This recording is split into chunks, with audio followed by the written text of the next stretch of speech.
Bonjour à toi la vie qui palpite, bonjour à vous chers alchimistes. Vous avez un message donc à recevoir de Guimel, d'une manière ou d'une autre, dans un endroit de votre vie, une des sphères de votre vie peut-être, ou peut-être tout simplement de manière globale. Donc Guimel, Guimel, énergie numéro 3. Je vous lis donc les enseignements de Marie-Elia. Nous sommes faits à l'image de Dieu. Nous sommes donc en réalité don total, don permanent à la vie, au monde entier. Si nous ne donnons pas constamment, comme le souligne l'ange des célèbres dialogues, nous dépérissons. Guimel vient nous rappeler et surtout nous aider à réveiller et rayonner cet attribut fondamental. Tout dans l'univers se donne sans rien chercher à garder pour soi. La nature, le soleil, les étoiles. Mais les voiles qui recouvrent encore notre conscience ont recouvert cet élan spontané et permanent qui est notre véritable essence. Et là est la cause de tous nos problèmes humains. Guimel est la grâce souveraine de l'Éternel, l'abondance à tous les niveaux, qui ne demande qu'à se déverser dans la coupe offerte de notre être. Mais bien souvent nous endiguons ce flot généreux sans le savoir. Tournés sur nous-mêmes, sur nos manques et nos plaintes, nous fermons la porte à la grâce divine. Guimel nous aide à ne rien attendre pour soi, à ne rien garder ni retenir. Alors, dans cet état d'esprit de totale nudité, elle vient nous revêtir de lumière. La vie nous donne exactement ce dont nous avons besoin pour accomplir notre mission.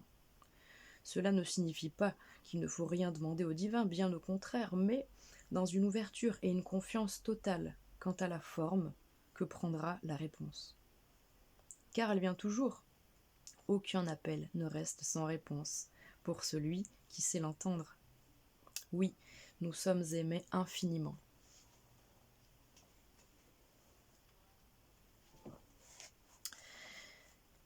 Guimel, c'est le berger, c'est le concept qui représente les deux faces d'une même pièce, richesse et pauvreté. C'est l'oreille droite au niveau de la symbolique du corps humain. C'est également la sphère numéro 3, la Séphira Bina, qui représente l'intelligence. La valeur numérique, donc, c'est 3. La planète, selon les études, c'est Jupiter ou Vénus, et donc ce sera les jours jeudi ou vendredi. Signification, c'est le chameau. Son rayonnement est orangé, un triangle d'or au centre. Les notions clés sont la grâce divine, la puissance du don, le berger, Jésus et Moïse par exemple, et la traversée de l'ultime désert. Donc là on voit bien cette notion pour vous d'arriver à ressentir en effet cette notion d'être toujours relié, d'être toujours dans cette dimension du bon donner et recevoir, dans cette notion de ressentir que tout est juste et que si on se sent en effet riche à l'intérieur, ça va forcément se rejaillir à l'extérieur. Donc ça passe par cette dynamique de ressentir et de comprendre en soi quelles sont nos ressources et de commencer à les exploiter finalement, d'essayer ce fameux chameau qui traverse le désert. Il faut bien qu'il se lance à un moment donné pour vérifier, pour voir s'il a ces fameuses ressources.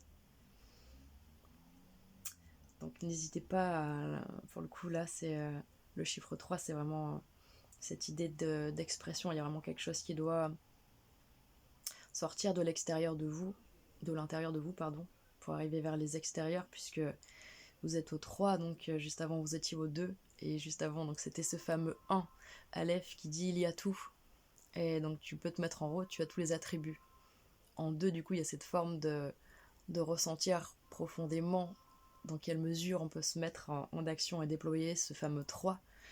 Et là, si vous êtes dans ce 3, c'est que vous avez en effet tout en vous, et a priori, vous avez eu cette fameuse réponse intérieure. Et si vous avez une forme de doute, c'est un doute qui est seulement au niveau de votre mental, bien entendu, et de toutes les peurs qui se jouent avec. Mais on vous dit que vous pouvez y aller en confiance et vous êtes encouragé par Guimel qui vous dit vous serez accompagné, soutenu et vous aurez cette abondance qui va émaner de vous et va se déployer tout au long de votre traversée du désert. Voilà. Je vous souhaite une très belle journée et je vous souhaite une très belle Guimel. Prenez soin de vous, à bientôt. La lettre hébraïque Dalet, cette énergie vivante qui vient à vous porter un message, quel que soit l'endroit de votre questionnement, de sphère de vie, ou de manière générale, c'est cette énergie qui arrive vers vous. Donc je vais vous lire les enseignements de Marie-Elia. Dalet numéro 4 dans l'Aleph Bet. La porte de notre véritable demeure nous appelle aujourd'hui. Saurions-nous la franchir en abandonnant derrière nous les vieux manteaux et tout ce qui nous attache encore à l'ancien? Nous connaissons tous l'énergie de Dalet, car nous avons tous traversé de multiples portes, des passages qui nous ont transformés et dont nous portons l'empreinte, tout au long du grand voyage de l'âme. À l'aube d'une nouvelle ère, Dalet se manifeste dans toute sa splendeur.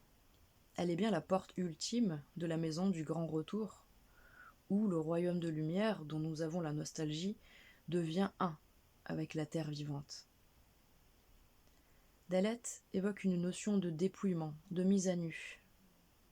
Pour ce changement qui nous attend, il est nécessaire de lâcher d'anciens bagages, de renoncer à quelque chose qui ne pourra plus exister dans ce nouveau qui nous appelle.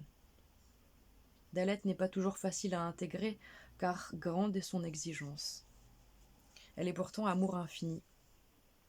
Elle est le sphinx qui nous pose sa question, une question miroir qui nous renvoie à nous-mêmes. Elle pose les questions fondamentales dont les réponses ne sont pas des mots, mais des vécus.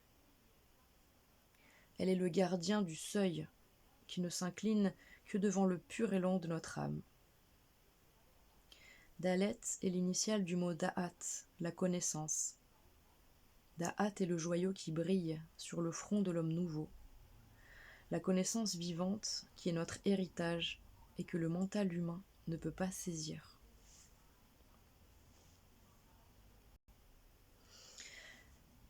Dalet, c'est la grande porte. C'est le concept qui représente les deux faces d'une même pièce que sont la fécondité et la stérilité. Au niveau du corps humain, ça serait la représentation de la narine droite. Au niveau de la Kabbale, c'est cette sphère Essed, numéro 4, donc la grâce.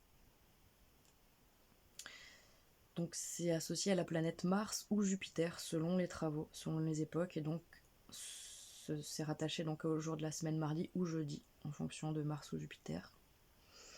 Signification, la porte. Son rayonnement est indigo sur fond de constellation d'Orion. Les notions clés sont un passage décisif, le gardien du seuil, le sphinx, et le dépouillement, se dévêtir de soi-même. Donc on voit bien qu'il y a quelque chose de particulier après cette fameuse sainte trinité du 1, 2 et 3. On voit bien qu'il y a une sorte de passage dans cet esprit déjà de dépouillement, c'est-à-dire il y a des choses en effet à quitter, à lâcher, une forme de entre guillemets sacrifice qui ne doit plus vraiment en être un, puisque on comprend ce fameux dépouillement qu'il est vraiment nécessaire et essentiel, puisque ce 4 représente aussi ce fameux ventre, cet espace sécurisant, propice et requérant toutes les bonnes conditions au développement du fameux 3 de Guimel qui représente ce fameux fœtus en gestation issu de la fécondation du 1 et du 2, de Aleph et de Bet. Donc vous êtes en train de passer cette porte qui parle de prendre ce temps comme une femme enceinte, de vous mettre entre guillemets à l'abri pour vous dépouiller en conscience de certaines choses qui vont permettre le déploiement et la gestation, la maturation de tout ce qui se passe en vous en 4, pour ensuite l'exprimer en 5 avec la lettre suivante qui parle de verbe créateur, de souffle divin. Donc c'est très très joli. Donc voilà, on vous demande en ce moment ce fameux temps de pause, de repos, une forme d'arrêt, voilà, pour faire maturer quelque chose. Donc je vous souhaite une très belle énergie de Dalet Et je vous dis de prendre soin de vous et de prendre bien soin de vous. Et je vous dis à très bientôt. Au revoir.